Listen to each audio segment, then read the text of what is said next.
Alright guys, so for today's video we're going to take a whack at Whitesnake's Here I Go Again. I'm going to do my interpretation of the soft intro rendition that they normally do on keyboards for the intro, and I'm going to play that on guitar, or at least my interpretation of it.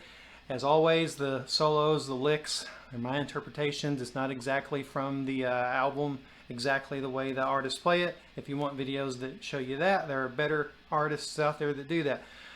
I show the licks to the best of my interpretation with my knowledge of the instrument. So, here we go.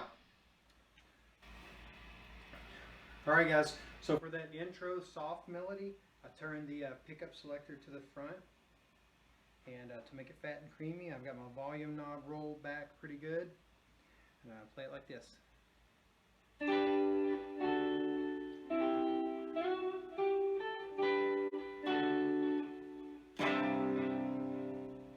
So over that C that comes down here, I play that fat double fifth is what I call it.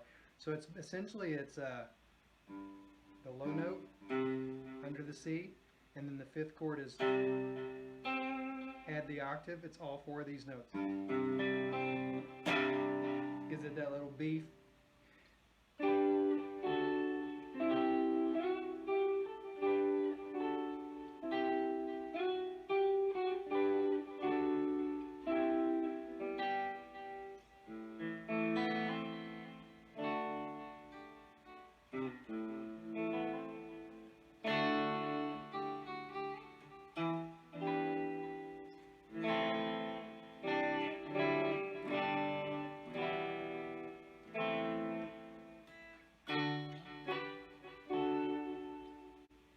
So basically I just do all those chords soft and pluck a couple of them just to make it nice and pretty.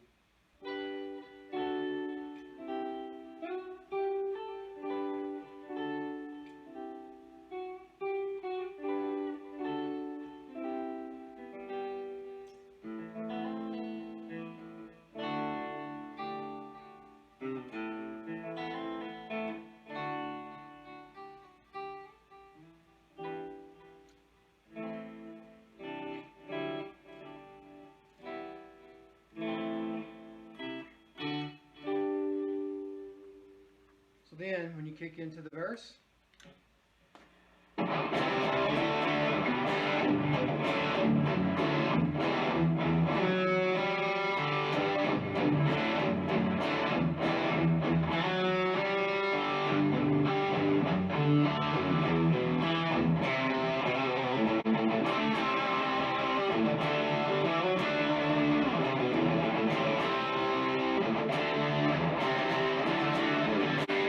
so the build up to the chorus is this. Here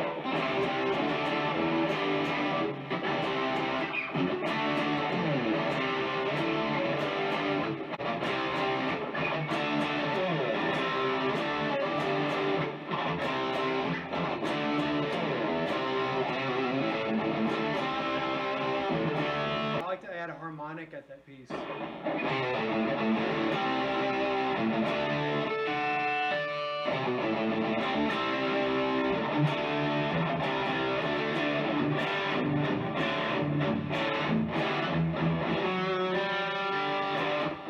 Rinse and repeat. So when it goes into the solo, it has that A minor break, and that's going to sound like this. It's right after the second chorus. So the second chorus would be.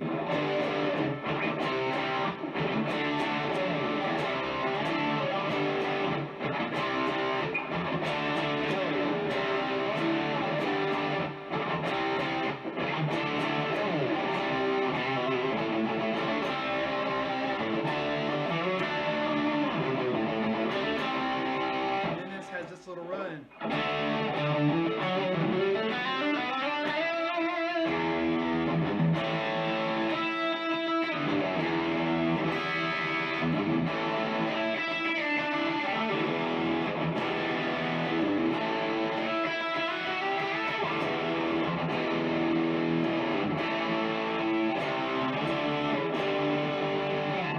Then it goes into the solo, which is I'm going to get a little bit closer to show you exactly what I'm doing.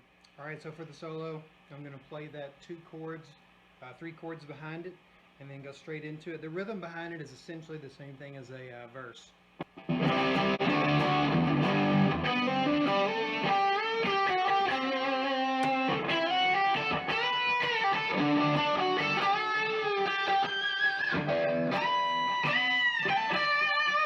Now that part's all that's pretty easy, but the next run's a really quick run.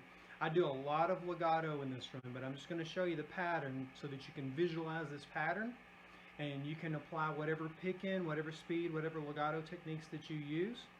But I find it easier to think of it in means of two different runs together.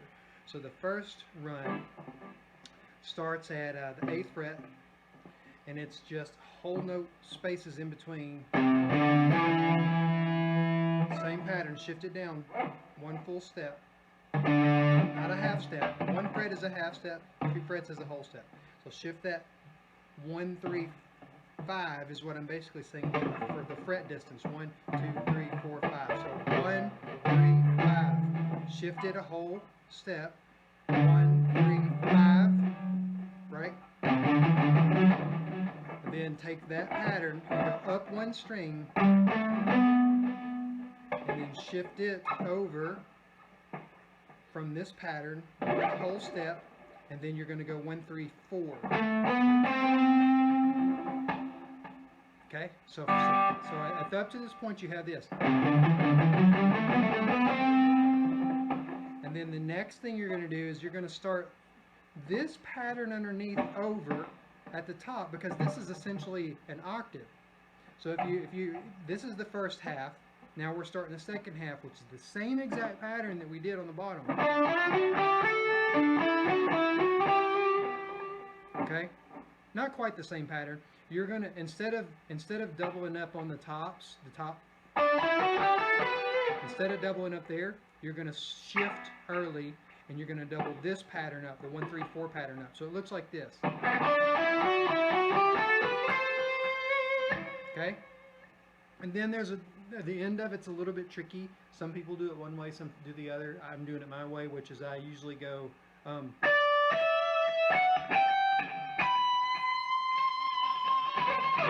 okay? So altogether the pattern should look like this at slow speed.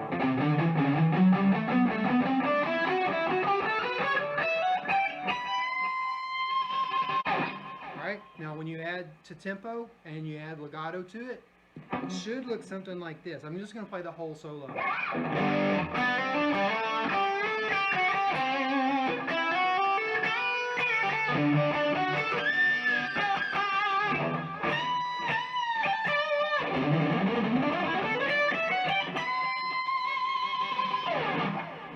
Okay, and then I'll do that run one more time just to give you an example.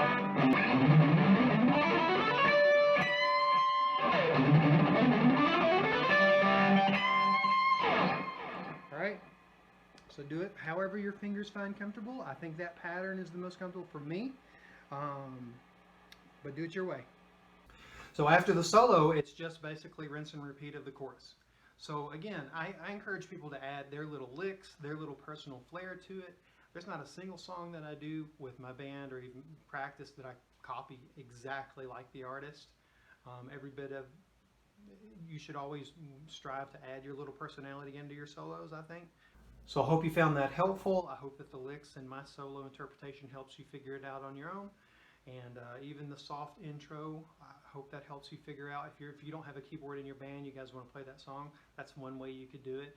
I just roll my volume all the way back. I still have it in distortion mode at that time, and I've got really good pots on that Paul Reed Smith that I play through. It's a CE24, and I roll that back, put it on the front pickup, and it's nice and fat and creamy, and to me it sounds smooth enough to cover the song. So I hope you guys enjoyed that. See you next video.